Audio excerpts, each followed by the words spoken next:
하나님께 기도하면 복 받는다 두 번째 시간 이어가겠습니다. 지난 시간에는 기도의 결과라는 말씀 드렸습니다.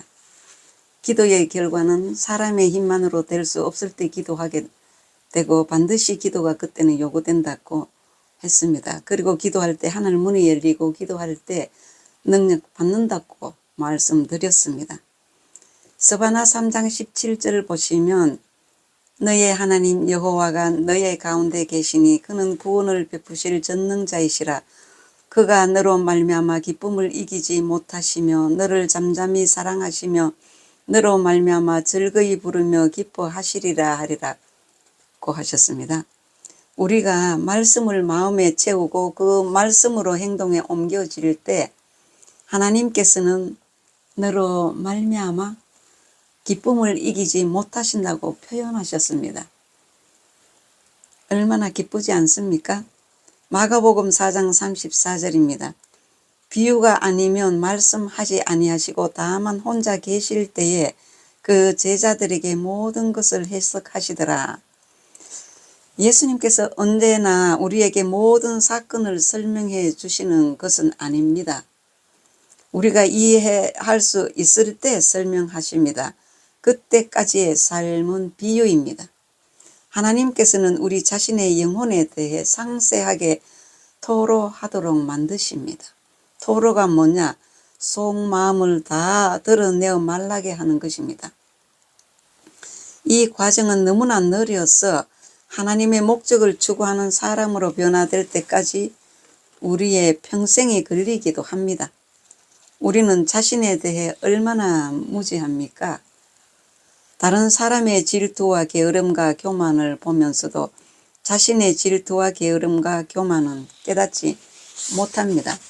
하나님께 쓰임 받으려면 그 어떤 일보다도 예수 그리스도와의 관계를 깊이 하는 일 외에는 없습니다. 하나님의 동력자로 부름을 받는다는 것은 사람들의 죄성을 드러내고 예수 그리스도를 구세주로 소개하는 것입니다. 하나님의 동력자는 인간적 사랑으로 사람을 기쁘게 하려는 자가 아니라 상대의 영혼을 복음으로 수술하려는 자여야 합니다. 믿으십니까? 우리의 두 가지 목적은 곧 자신과 하나님을 동시에 섬기려 하면 언제나 공경에 빠집니다. 오직 하나님만 온전히 의지하는 자세를 가져야 합니다. 그러나 성령의 권위를 따르지 않고 자신의 목적을 이루고자 하면 어려움이 찾아옵니다. 우리는 너무나 자주 기도 가운데 하나님을 경배하는 마음을 갖기보다 기도 응답이 어떻게 되어야 하는지의 논리를 펴갑니다. 우리는 기도를 통해 하나님을 경배합니까? 하나님과 논쟁합니까? 논쟁하는 말 가운데 하나는 저는 주께서 이 일을 어떻게 하실지 모르겠습니다. 이렇게 말하는 것은 하나님을 경배하고 있지 않다는 분명한 증거입니다. 자신의 간청들을 하나님 보좌 앞에 던져두고 우리가 원하는 것을 그분이 하셔야 한다고 명령을 내립니다. 하나님을 뵙지 못하면 우리의 마음은 강팍해지고 고집이 세워집니다. 이러한 기도 자세는 하나님을 예배하는 것이 아니고 그리스도의 마음을 가지려고 구하는 것도 아닙니다. 우리가 기도할 때 감상적인 관심만 가지기 때문입니다. 고집과 자기 주장은 언제나 주님을 밀쳐냅니다. 다시 한번 말씀드리자면 하나님께서는 우리 자신의 영혼에 대해 상세하게 토로하도록 만드십니다. 이 과정은 너무나 느려서 하나님의 목적을 추구하는 사람으로 변화될 때까지 우리의 평생이 걸리기도 합니다. 하나님의 불꽃 같은 눈 앞에서 우리가 어떤 존재인가를 안다면 나는 아무 쓸모없는 사람이다 라는 말조차 못할 것입니다. 누가복음 17장 9절에서 10절입니다. 명한 대로 하였다고 종에게 살해하겠느냐? 우리는 무익한 종이라 우리의 하여야 할 일을 한 것뿐이라는 이 말씀으로 자신을 되돌아 보시기 바랍니다. 결론적으로 믿음의 영적 논리를 보겠습니다. 마태복음 6장 33절입니다. 너희는 먼저 그의 나라와 그의 의를 구하라. 그리하면 이 모든 것을 너희에게 더하시리라고 하셨습니다. 주님께서 하신 이 말씀은 아마 인간의 귀로 들을 수 있는 가장 혁명적인 말씀일 것입니다. 먼저 그의 나라와 그의 의를 구하라. 그리하면 이 모든 것을 너희에게 더하시리라고 했습니다.